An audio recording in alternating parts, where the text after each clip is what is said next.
சகோதரர் பக்த சிங் அவர்களின் ஊழியத்திலிருந்து விடாய் துணிக்கேற்ற வார்த்தைகள் ஏப்ரல் மாதம் 25ஆம் தேதி.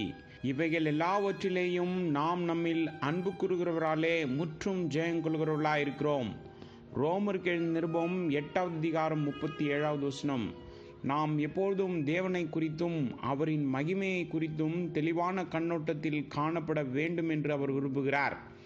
அவர் இருக்கிற வண்ணமாக நாம் அவரை தரிசியாதபடியால் அநேகர் பலவிதமான பிரச்சனைகளில் சிக்கிக் கொள்கிறார்கள். எப்பொழுதெல்லாம் அதைரியத்திலும் சோர்விலும் தோல்வியிலும் சிக்கிக் கொள்கிறோமோ அப்பொழுதெல்லாம் நமக்கு ஒரு தீர்வு உண்டு. அவரிடம் திரும்பி அவரை குறித்து நாம் ஒரு புதிய தரிசனத்தை பெறலாம். உலகமெங்கும் கிறிஸ்தவர்கள் மத்தியில் பரிசுத்தத்தை குறித்து ஒரு குறைவு காணப்படுகிறது.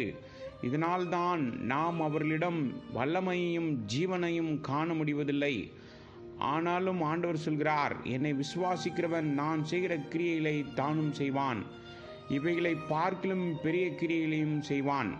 யோவான் சுவிசேஷம் 14வது அதிகாரம் 12வது வசனம். மீண்டும் சொல்கிறார், இதோ உலகத்தின் முடிவு பரியந்தம் சகல நாட்களிலும் நான் உங்களுடனே கூட இருக்கிறேன். மத்தேயு சுவிசேஷம் 28வது அதிகாரம் 20வது வசனம். இந்த தேவனுடைய வார்த்தைகள் எல்லாம் எல்லாருக்கும் நன்றாக தெரியும். ஆனாலும் நாம் தோல்வியுற்றவர்களாக இருக்கிறபடியால் இவைகளின் வல்லமைகளை நாம் பெற முடியவில்லை. தேவன் தம்முடைய ஜனங்களிடத்தில் சாத்தான் நடத்த போகிற எல்லா தாக்குதல்களையும் அறிந்தவராயிருக்கிறார். ஆகவேதான் பல எச்சரிக்கை வார்த்தைகளை கொடுத்திருக்கிறார். ஆனால் நாம் என்ன நினைக்கின்றோம்? எதிராளியானவன் மிகவும் பலசாலி, ஆகவேதான் நாம் மடங்கடிக்கப்படுகிறோம் என்று நினைக்கிறோம். ஆனால் ஆண்டவர் சொன்னார், உலகத்தில் உங்களுக்கு உபத்திரவம் உண்டு, ஆனாலும் திடன் கொள்ளுங்கள், நான் உலகத்தை ஜெயித்தேன் என்றார். யோவான் சுவிசேஷம் 16வது அதிகாரம் 33வது வசனம். அவர் மூலமாக அவராலே மாத்திரமே வெற்றி ஜெயமுள்ள கிறிஸ்தவ வாழ்க்கைக்கு அவரை குறித்த ஒரு தெளிவான கண்ணோட்டம் நமக்கு அவசியமாகும். நாம் முற்றும் ஜெயம் கொள்பவர்களாக எப்படி தேவனிடத்தில் வருகிறோம் என்று வெளிப்படுத்தல் அதிகாரம் சொல்கிறது. இப்புத்தகத்தின் செய்தி ஒரு வெற்றியின் செய்தியாகும். இந்த வெற்றியானது நம்மை தகுதிப்படுத்தி புதிய சிருஷ்டிப்பின் சுதந்திரத்தை அடைய செய்கிறது.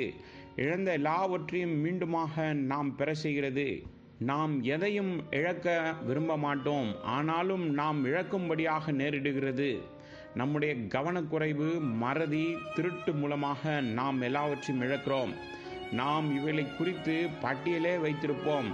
நாம் இப்படி நினைத்து கொள்வோம், ஒருவர் ஐயா தாங்கள் இழந்த எல்லாவற்றையும் என்னோடு பாருங்கள் என்றால் மிகுந்த ஆச்சரியத்தோடு சென்று எல்லாவற்றையும் கண்டு இதோ எல்லாம் புதிதாக இருப்பதை கண்டு மிக மிக மகிழ்ச்சியாக இருப்பீர்கள். நீங்கள் சொல்வீர்கள், கர்த்தருக்கு ஸ்தோத்திரம், நான் இழந்த எல்லாவற்றையும் மீண்டும் பெற்றுக்கொண்டேன் என்று. இதே செய்தியை தான் வெளிப்படுத்துதல் நீங்கள் பார்க்கிறீர்கள். ஆதாம் ஏவாள் பாவத்தினால் இழந்த எல்லாவற்றையும் முதல் நாள் தொடங்கி எப்படி பெற்றுக்கொள்கிறோம்? பாவ சாபத்தினால் உலக ஜனங்கள் இழந்த எல்லாவற்றையும் ஆண்டவராய் இயேசு கிறிஸ்து நாம் இழந்த எல்லாவற்றையும் திரும்ப பெற செய்கிறார் என்று பார்க்கின்றோம். நம்முடைய ஆண்டவர் அற்புதங்களை செய்கிறவர். நம்முடைய பாழான பாவத்தினால் தீட்டுப்பட்ட வாழ்க்கையை முழுவதுமாக பரிபூர்ணமாக மாற்ற வல்லவர்.